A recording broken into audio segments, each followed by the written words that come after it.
Hey, bonjour à tous, c'est Atlas 510. J'ai le plaisir aujourd'hui de vous retrouver pour une nouvelle vidéo. Comme vous avez dû le voir, j'ai un peu de mal à tenir la cadence de 2 vidéos par semaine. C'est vrai que je suis pas mal pris par mon boulot ces temps-ci. C'est juin, juillet, c'est dans le secteur d'activité où je suis, c'est les plus gros mois. Donc ouais, j'ai vraiment du mal à me garder un peu de temps. Je vais essayer de tenir au mieux le rythme de 2 vidéos, avec au moins une le week-end et j'espère le mercredi ou le jeudi. En attendant, aujourd'hui, on se retrouve pour une petite ouverture de commande de cartes. Alors, il y a rien de transcendant. J'ai commandé les cartes qui me manquaient de la dernière extension BLTR. Donc, du coup, on va s'ouvrir ça tout de suite. Il y a un petit tas là, et je vous mets juste les 2 autres cartes à côté. Et du coup, on va s'ouvrir ça tout de suite. Alors, je crois qu'il n'y a rien de fou. Mais je tenais quand même à vous présenter, je sais que vous aimez bien voir un petit peu les decks que je vais vous préparer, enfin mes ouvertures de cartes avec les prochaines, avec toutes les cartes que j'ai achetées pour les prochains decks. Donc du coup, j'ai acheté normalement 3 piliers du futur Cyanos.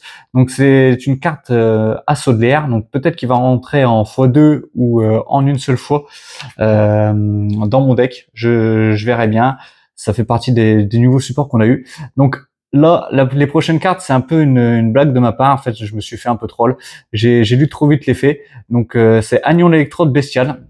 Donc, en fait, je me suis dit, waouh, super, un monstre tonnerre à effet qui peut invoquer SP. Donc, si cette carte invoquée normalement, vous pouvez faire devenir cette carte de niveau 4, puis ajouter un convertisseur d'esprit depuis votre deck au cimetière, puis cibler une autre carte. Si vous contrôlez, envoyez-la cette carte au cimetière et si vous faites piocher une carte. Enfin, en fait, c'est celle-là pour l'Anion, donc qui permet de piocher. Je me suis dit, oh, c'était trop bien.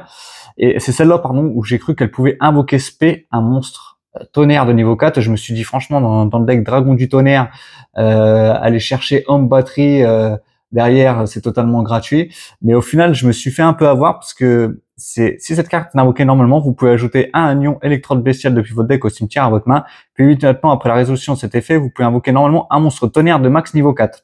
Donc là, je me suis dit, ouais, c'est super, ça va être la folie.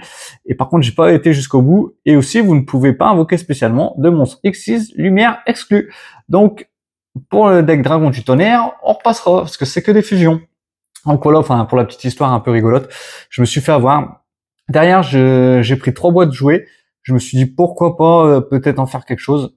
Je trouve que c'est vraiment un archétype qui me plaît beaucoup. Je trouve les artworks trop marrants. Donc derrière, on va avoir 3 tanks joués. Et du coup, pour terminer, 3 soldats joués.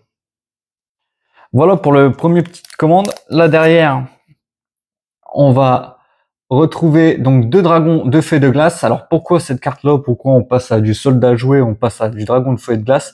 Tout simplement parce que j'ai eu la petite idée de faire un deck autour de cette carte. Donc à l'heure actuelle, j'ai presque toutes les cartes. Il me manque juste c'est Steam, le maître dragon. Je crois c'est le petit dragon de niveau 4 qui permet d'aller chercher Tidal.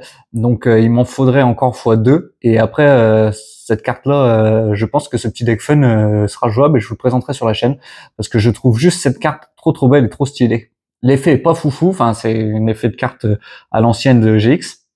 Je crois que d'ailleurs elle est jouée par Bastien Misawa si je ne m'abuse. Mais je trouvais vraiment l'artwork super beau et l'effet de détruire une carte est assez sympa. Bon, elle a que 2300 d'attaque, mais en tout cas je voulais créer un deck là-dessus. Parce que je suis toujours à la recherche de 3 dragons de la lumière et des ténèbres, qui sont à peu près de la même époque, même si le dragon de la lumière et des ténèbres, c'est beaucoup plus fort. Je recherche toujours cette carte en x3. Comme vous savez, j'aime beaucoup les dragons. J'ai fait plusieurs decks d'AD et d'AD fusion. Donc je me suis dit, pourquoi pas, du coup, me faire un petit deck du dragon de feu et de glace. Derrière, j'ai pris 3 Dingersu, l'étoile du berger, parce que je l'avais en fois qu'un dans mon deck Orcus que je vous avais montré la dernière fois lors de l'ouverture et il m'en fallait absolument un deuxième, donc elles ont été rééditées dans les Rarity. J'ai pris 3 super, je me dis que ça reste dans tous les cas une bonne staple. Et derrière je me suis pris un petit Access Code Bava qui coûte plus grand chose en super, donc pareil c'est Rarity 2, donc celle-là je vais m'en servir pour le deck Orcus que je vais vous présenter je pense bientôt. Et derrière j'ai pris 2 sprites de sprint. Je me suis dit que c'était toujours des cartes assez cool à récupérer. 2 sprites géants. Alors, 2 petites Hib, la justice du calice du monde. Franchement, je trouvais cette carte trop belle et je me dis que son effet pouvait être sympa. Si cette carte est invoquée par synchronisation, vous pouvez ajouter une carte héritage du monde depuis votre deck. Si je me semble bien, il y a une carte qui sert de Monster Reborn en carte magie. Donc ça peut toujours être sympa. Et si cette carte est invoquée par synchronisation et envoyée depuis le terrain au cimetière, vous pouvez invoquer spécialement un monstre calice du monde. C'est Ib, la justice du monde exclue depuis votre deck au cimetière. Donc ça peut être sympa. C'est toujours une bonne carte. Là derrière, juste pour le petit plaisir, je l'avais qu'en rare. Du coup, j'ai acheté 3 Orcus Power de la harpe qui a été réédité dans le dernier Bataille de légende. Donc vraiment un petit kiff. Et là derrière, 3 dragons, rouage ancien. Je trouvais juste la carte magnifique.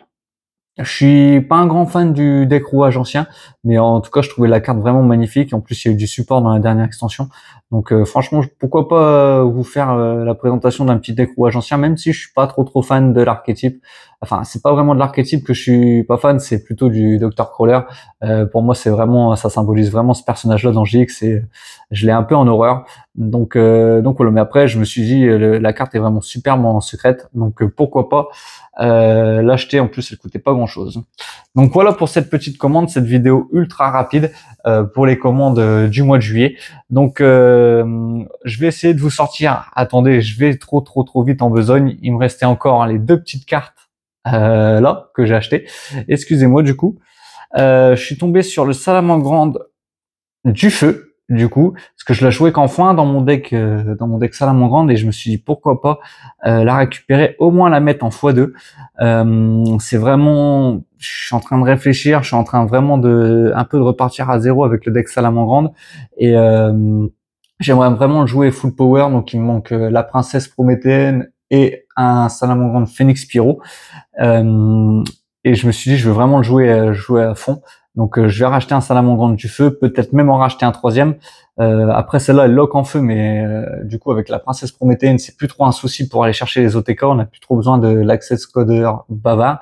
Donc je me dis pourquoi pas.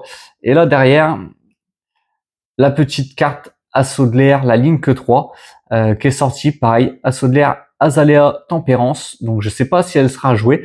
En tout cas, je suis très content de la récupérer et qui continue à sortir du support pour Assaut de l'air. C'est vraiment un plaisir en tout cas. Et en plus, je trouve vraiment la carte très belle. Donc voilà pour cette petite commande. En tout cas, ça me fait bien plaisir. J'espère qu'elle vous aura fait plaisir. Et puis, je vais quand même essayer de maintenir le rythme de 2 vidéos par semaine, même si c'est un peu coupé des fois entre le lundi, entre le vendredi, entre le mercredi ou le jeudi. Mais en tout cas, je vais essayer de maintenir le rythme jusqu'au début août. Voilà, c'était Atlas 510. Au plaisir de vous retrouver pour une prochaine vidéo. À bientôt.